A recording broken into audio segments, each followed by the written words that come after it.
Let's talk about the draft rules, maybe to let everybody know what they're looking at.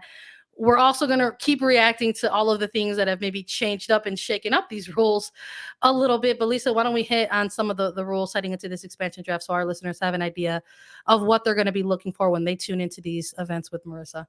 And the rules are definitely a baseline of where we have to start. But as you said, Sandra, so many changes have already happened. So 2 expansion clubs coming in, San Diego Wave FC and Angel City FC. Kansas City has been exempt from this expansion draft from the very beginning. In their initial agreements when the club was established, they said, we'll come into the 2021 season if we don't have to participate in the expansion drafts that happen at the end of the 2021 season. So Kansas City has been exempt from this draft the entire time, the entire conversation. The original rules that were set before any trades or deals were made was that San Diego and Angel City could each pick 1 player from each team. So that would be 9 selections per team. So 2 rounds of 9 in this expansion draft.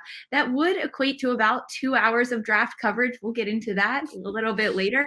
But that's where we are right now. So the existing 10 teams in the NWSL, which really comes down to 9 because Kansas City is exempt, they can protect up to 9 players. And of those 9 protected players, only 1 of them can be a U.S. allocated player. And those are different on each roster. And that has all completely shifted over the last few weeks.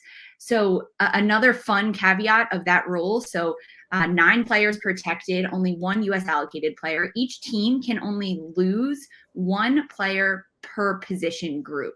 So each player is not only listed as protected, unprotected, allocated, not allocated, but also by their player group. So goalkeeper, defender, midfielder, and forward. So I want to maybe take a step back really quickly. So let's before we get into let's go back into time. Okay, before we go back to the future. These rules when they drop, let's talk a little bit maybe about the reaction to that. And maybe that's part of what spearheaded this historical trade window that we just witnessed in 2021. When these rules initially dropped, the fact that it was a double expansion draft was already kind of historical in that sense for this league. It's the first time that there's ever going to be a double team expansion draft in NWSL history. And when this dropped, there was maybe a little bit of a split reaction, if I recall correctly. Mm-hmm. There were some who were like, there were some sectors out there of the wide internet saying, hey, this is going to be great for the existing clubs.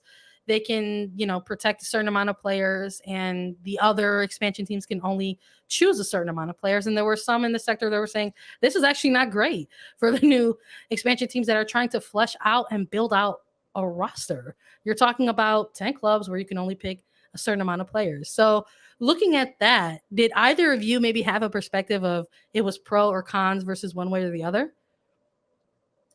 I thought it was going to be good. I just try to be an optimist. So, that has failed me several times, but, I try to see the positives in it because it is exciting. And I think it makes the existing teams get real about who they want to protect and who they're willing to leave unprotected. Because before there was always kind of that feeling of like, oh, I could leave this very enticing player unprotected, knowing no one will touch them because, they want to stay with my team. So it was always kind of that little bit of cat and mouse game, like playing chicken almost with who you protect and who you didn't protect. And then last year when Louisville came in, they were very aggressive with like, if you left this player unprotected, I'm going to take them. And we saw how that worked out with, Tobin Heath, Kristen Press. They acquired their rights and then were able to turn at least that Kristen Press deal into something beneficial this year. So I think that made teams kind of look at it like, I have to get serious either A, about who I protect or unprotect, but also following in Chicago's footsteps last year of getting exempt from the expansion draft with those 2 trades of Savannah McCaskill and Yuki Nagasato early on, getting creative of like, okay, how can I just get myself out of this, which is a lot of what we've seen. So I think I always have thought it was a good thing. One, I love that there's 2 new teams in the league. I like that I can go to California now for work.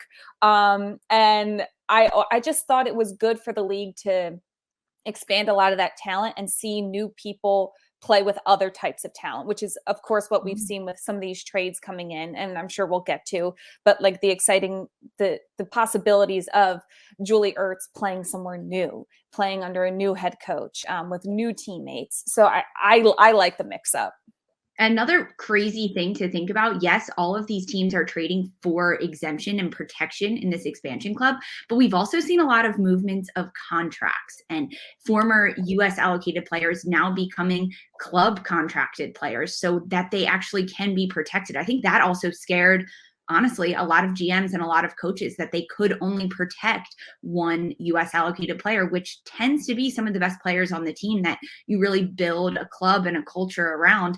And over the last few days, those are some of the biggest shifts that we've seen, is that contracts have been changed. So now that they can be protected with those clubs. And because of that, there are only 3 teams with at least 2 US allocated players left in this. And we can dive into it a little bit deeper, but that means as of right now, during this recording, there will be only 3 unprotected US allocated players in the draft, which is kind of crazy to think about when you think of all of the US allocated players that were unprotected or could have been unprotected just a month ago.